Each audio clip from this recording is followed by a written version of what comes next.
Hello, we are going to do a kind of overview of what has happened to France and give you 9 reasons for their decline. That is nothing to do with their 9. France are unquestionably a worse team than they were this time last year, a worse team than they were at the World Cup. The Ireland game at home in Marseille compared to last year away in Dublin, pretty similar result, pretty similar feel. And then obviously the Italy result compared to the World Cup where they put 60 points on them against the draw on Sunday. We wanted to find some answers for you that weren't simply they're missing Antoine Dupont. And as good as Antoine Dupont is, he's a player of a generation, one of the best players ever potentially. The drop-off in performance is more than just one man. And also, we both think that, me and Richard both think that his replacements are actually really good players. I think there's so many other factors other than just Antoine Dupont.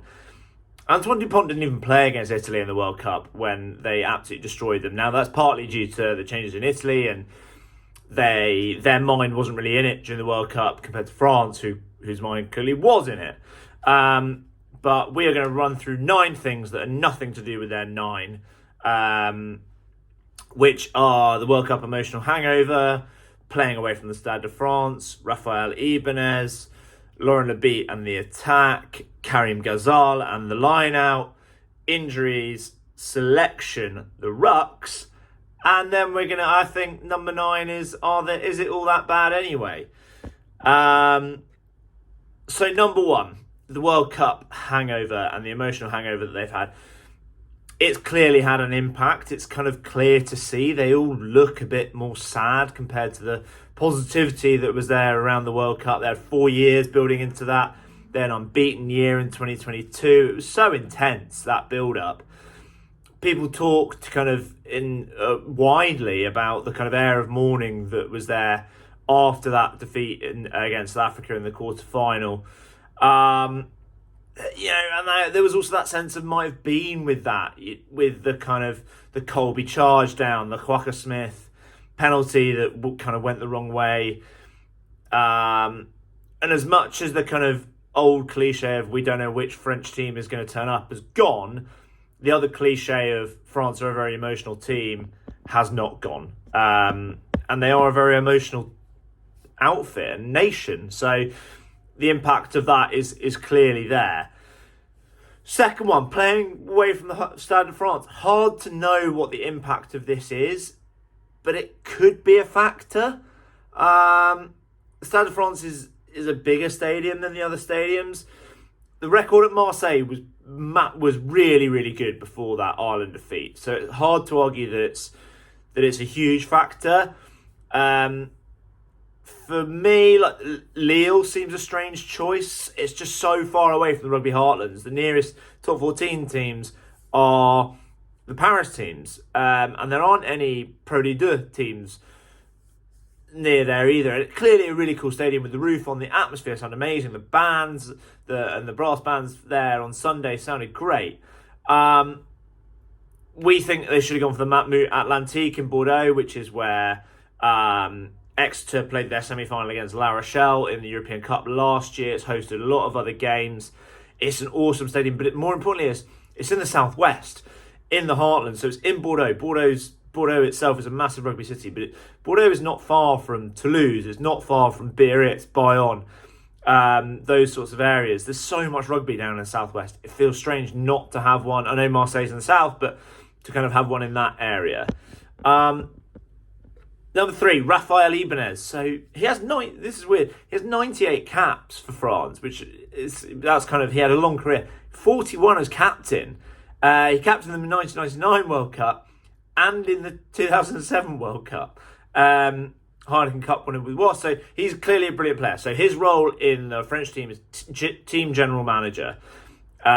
He's been there since the start of the previous World Cup cycle. In January 2023, he extended until 2028. However, after the World Cup, after the loss to South Africa, there was a change in role. And it's quite hard to work out what's happened. It's a lot more wishy-washy language of strategic expansion and more diverse role and more overarching role. It feels a bit like he's moved upstairs, but kind of to give him less responsibility. There's kind of rumours of discontent, and the point is there's rumours of discontent between Ibanez and Galtier. Ibanez plays that kind of... Galtier is renowned as being quite an intense character and not great with people, whereas Ibanez, captain of France 41 times out of his 98 caps, clearly a really inspirational leader and good at... the players love that kind of pastoral, fatherly, guiding element to his role as team general manager. It was generally seen as a really big success to have him in that manager role. Popular figure in the media as well, speaks very good English. Not that that's as much of an issue for the kind of current issues of the French team, but dealing with the French media, the English media is clearly a big thing as well. Galtier doesn't seem that interested. Number 4 is Laurent Lebitte and the attack. So Laurent Lebitte was previously in charge at Racing alongside Laurent Travers. They kind of co-coached, and then previously at Cast, and then before that Montauban. So he won the top 14 in 2016 with Racing. In that time with Racing, they were runners-up twice in the Champions Cup. He won the top 14 with Cast in 2013. He got Montauban promoted in 2006.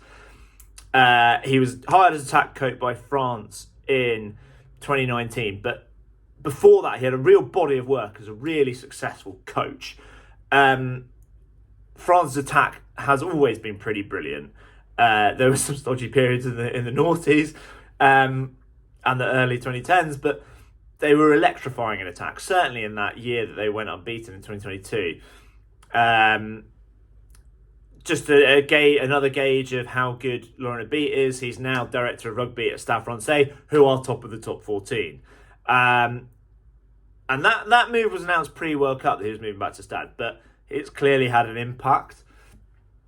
He's been replaced by a guy called Patrick Arletas, whose former role was Perpignan head coach from 2020 to 2023. He got Perpignan promoted in 2021, but since that point they've been languishing in the bottom of the top 14. So they've came 13th in the next 2 seasons that he was in charge, and they won the playoff against the upcoming Pro D2 team to stay in the top 14. First team to do that, I think it was the 5th time that they'd had that playoff, and they were the first top 14 team to manage that. But even in February 2023, he'd already announced that he was stepping back from the Perpignan head coach role because he was exhausted. And just to look at Perpignan, they're finishing 13th, so okay, well, maybe they had bad defence. They didn't score a try bonus point in the 2022-2023 season, so... and they only scored 2 in the season before that, whereas the team above them, Brive, scored 4. So it's not like the Perpignan team was a team that was scoring loads of tries. And the attack has clearly declined for France. It just looks so directionless. They've not scored a try bonus point in any of the games, but they just seem to have no attacking shape. Coming up perhaps encapsulated in that period where they had 8 minutes in the Italian 2022 and didn't score any tries. So... And they just look like they haven't got any cohesion, and they're just reliant on the forwards and not going forward in the back line. Even guys that play together, like Lucu and Jalibert, seem to have lost a bit of cohesion, even since the first game of Six Nations. But that could come from the next point, which is Karim Ghazal and the line out. So Karim Ghazal was line outs and forwards coach for the whole of the previous World Cup cycle. He was previously line-out forwards coach at Lyon when they kind of got into the semi-finals of the top 14, so they did really well. He is also now at Stade Francais as head coach. Reminder, Stade Francais are top of the top 14. But the line-out was brilliant for them in the past few years, and it was using those first phase balls was so key. Whether it was Dante coming off hard and straight, or Penaud an inside ball off the fly half. He's been replaced by Laurent Sempere, who ironically was forwards coach at Stade Francais. So they've kind of done a bit of a swap, but the line-out has clearly been dreadful. It's hard to find stats for top 14 to kind of see how it was for Stade with Ghazal and before with Sempere. But coming into this, Toulouse had a brilliant line out in the Champions Cup, and it's a lot of the same players. It's still Malvaca, and it's still Cross and guys like that. So it's hard to know what the quantify the impact. But the line out has clearly got worse. Like, they just can't seem to build any attack off the back of it, which for France was such a big thing in the past. So that's clearly had an impact. Also, perhaps slightly linked to the line out, but more generally the injuries. No one is talking quite that much about how many injuries they've had. So regardless of Dupont being missing, regardless of Enterbat being missing, whatever you think of him, whether you think he is the best fly half or Jalibert is the best fly half, to not have the two competing against each other is always going to have an impact. And also, he's done some brilliant things on an international field.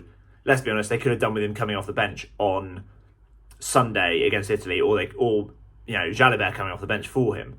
But on top of that, so Aldrit was one of their standout players against Scotland. He got injured around the 50-minute mark. He's their captain. He's a world-class player. One of the best number 8s in the world.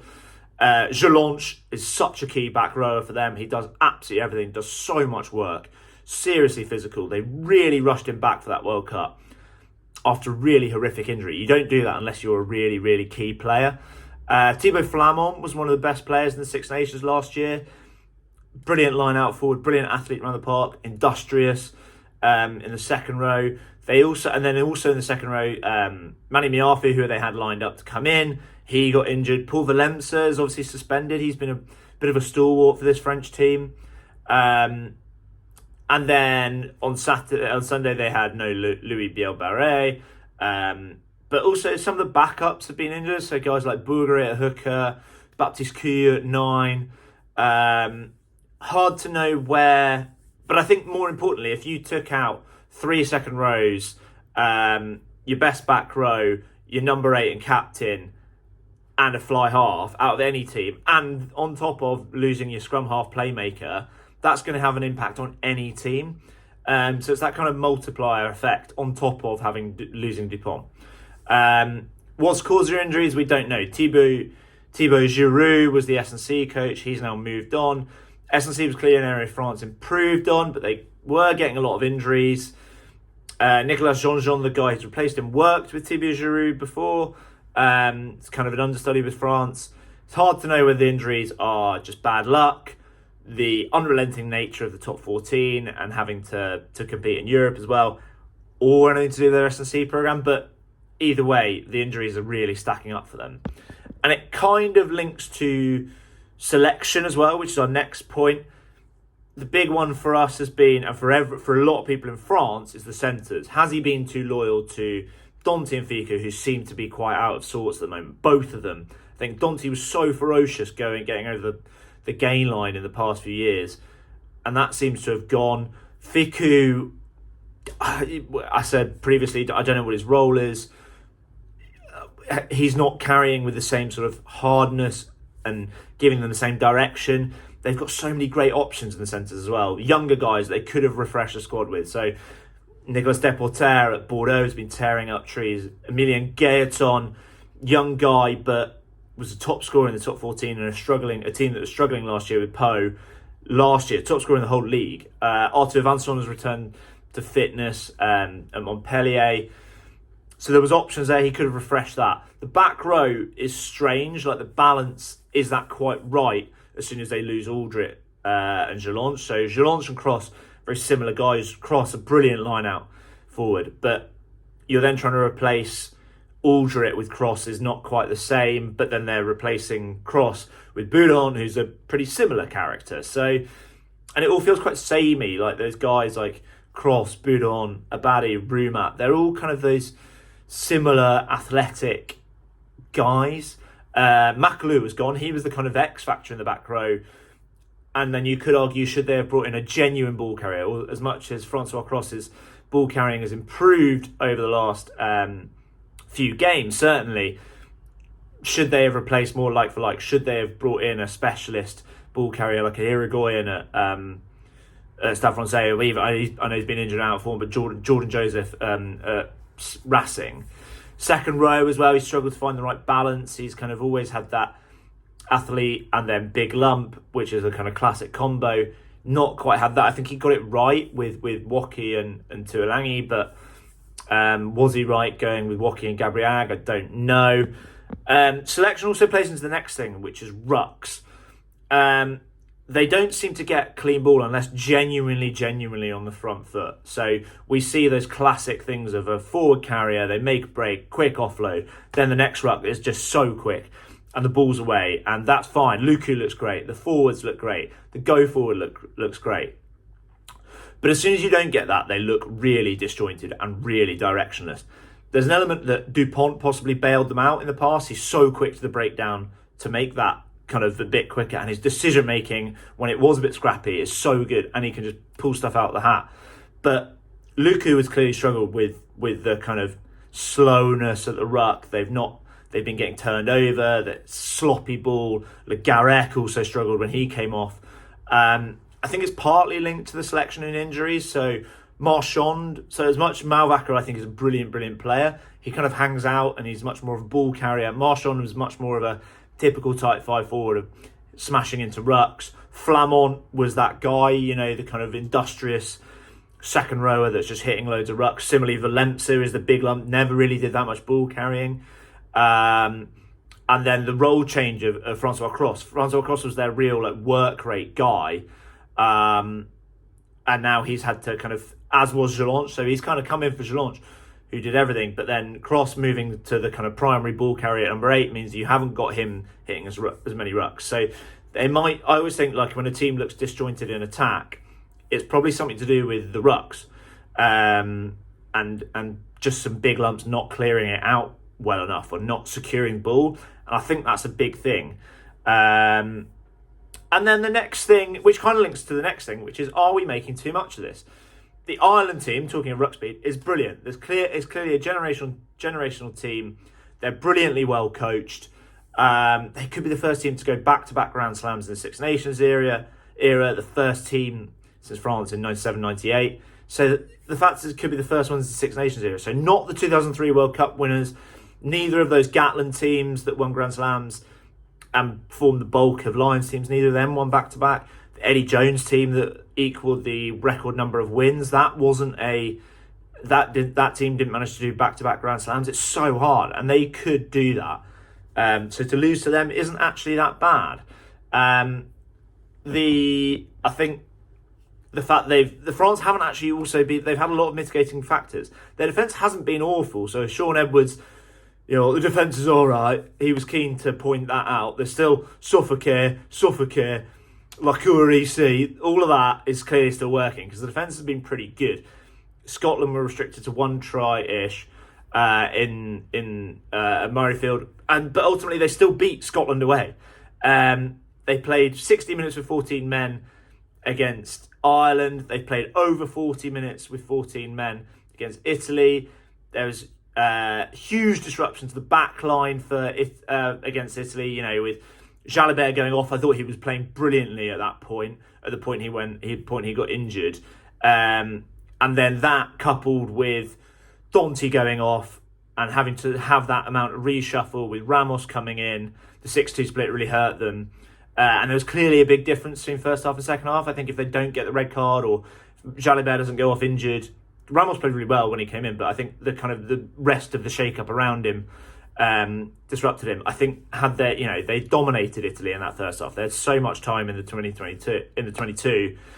They only needed a few more minutes like that and they would have scored another try and that wins them the game. Italy also defended brilliantly in that phase. According to Richard, they also played really well because they had a barnstorming performance from the next Sergio Parise and Ross Vincent. A little bit of extra bias there. But Italy played really well. They defended really well. France had so many mitigating circumstances in that game.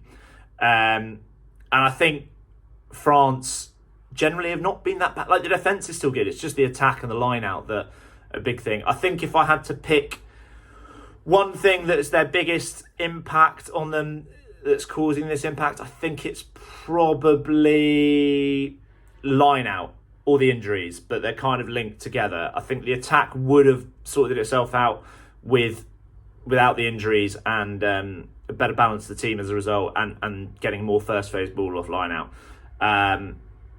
But there's so many factors affecting this team, and it's clear to see why they've declined slightly. Teams are allowed to get a little bit worse. I'm hoping they're going to pick up. I think they're a brilliant team. They'll be back strong at some point. There's just so much talent in France. So many guys coming through.